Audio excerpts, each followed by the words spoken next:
उत्पत्ति अध्याय 43। और अकाल देश में और भी भयंकर होता गया। जब वह अन्न जो वे मिस्र से ले आए थे समाप्त हो गया, तब उनके पिता ने उनसे कहा, फिर जाकर हमारे लिए थोड़ी सी भोजन वस्तु मोल ले आओ। तब यहूदा ने उससे कहा, उस पुरुष ने हमको चेतावनी देकर कहा कि यदि तुम्हारा भाई तुम्हारे संग न आए तो तुम मेरे सम्मुख न आने पाओगे। इसलिए यदि तू हमारे भाई को हमारे संग भेजे, तब तो हम जाकर तेरे लिए भोजन वस्तु मोल ले आएंगे। परंतु यदि तू उसको न भेजे तो हम न जाएंगे, क्योंकि उस पुरुष ने हमसे कहा कि यदि तुम्हारा भाई तुम्हारे संग न हो तो तुम मेरे सम्मुख न आने पाओगे।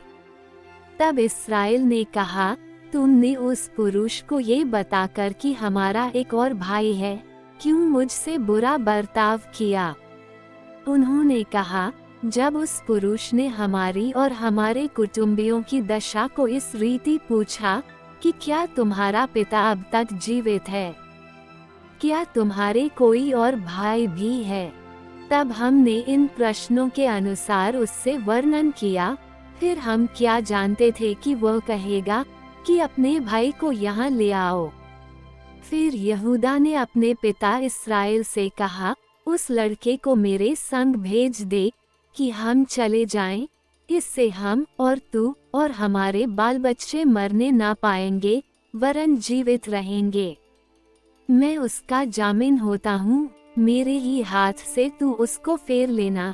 यदि मैं उसको तेरे पास पहुँचाकर सामने न खड़ा कर दूँ, तब तो मैं सदा के लिए तेरा अपराधी ठहरूंगा।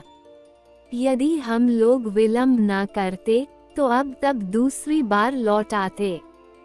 तब उनके पिता इस्राएल ने उनसे कहा, यदि सचमुच ऐसी ही बात है तो ये करो, इस देश की उत्तम उत्तम वस्तुओं में से कुछ कुछ अपने बोरों में उस पुरुष के लिए भेंट ले जाओ, जैसे थोड़ा सा बलसान और थोड़ा सा मधु और कुछ सुगंध द्रव्य और गंधरस, पिस्ते और बादाम।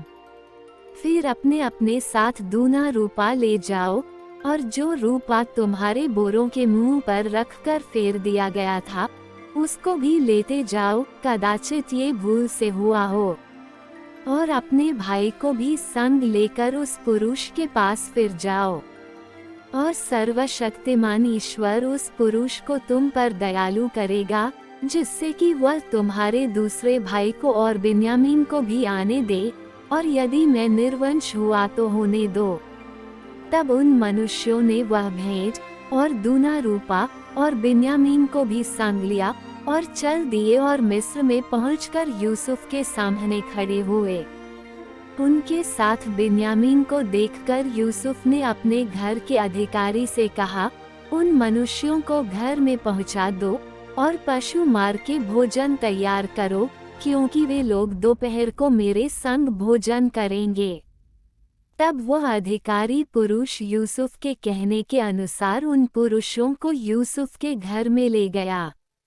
जब वे यूसुफ के घर को पहुंचाए गए, तब वे आपस में डर कर कहने लगे कि जो रूपा पहली बार हमारे बोरों में फेर दिया गया था, उसी के कारण हम भीतर पहुंचाए गए हैं, जिससे कि वह पुरुष हम पर टूट पड़े और हमें वश में करके अपने दास बनाए और हमारे गधों को भी छीन ले।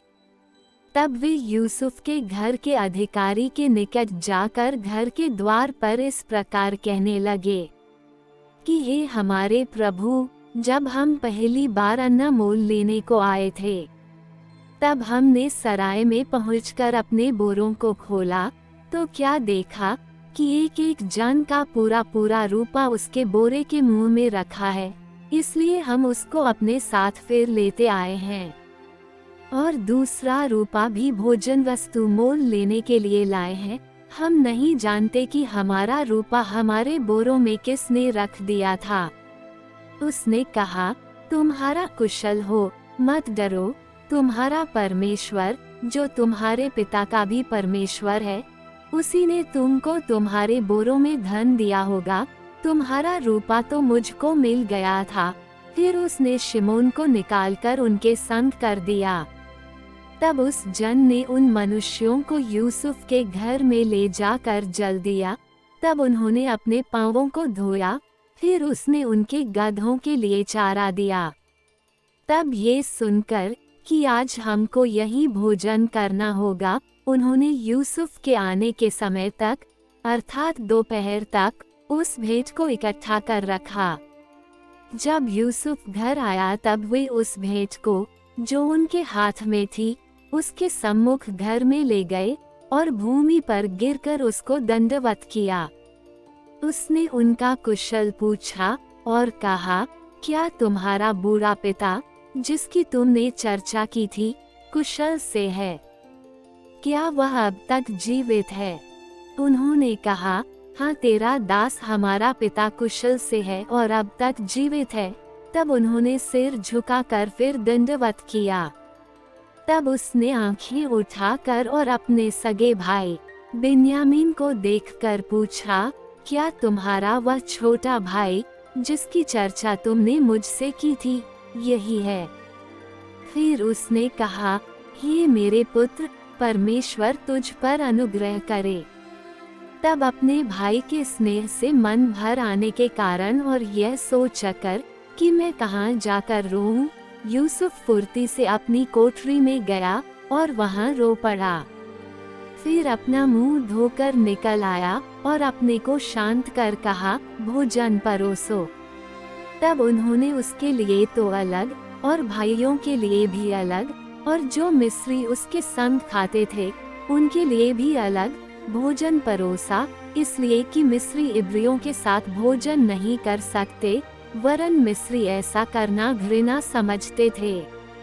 सो यूसुफ के भाई उसके सामने बड़े बड़े पहले और छोटे छोटे पीछे अपनी अपनी अवस्था के अनुसार क्रम से बैठाए गए। ये देख वे विस्मित होकर एक दूसरे की ओर देखने लगे। तब यूसुफ अपने सामने से भोजन वस्तुएं उठा उठा के उनके पास भेजने लगा और बिन्यामीन को अपने भाइयों से 50 गुनी अधिक भोजन वस्तु मिली और उन्होंने उसके संग मनमाना खाया पिया। परमेश्वर इस वचन के पढ़े और सुने जाने के द्वारा आप सभी को आशीष दे।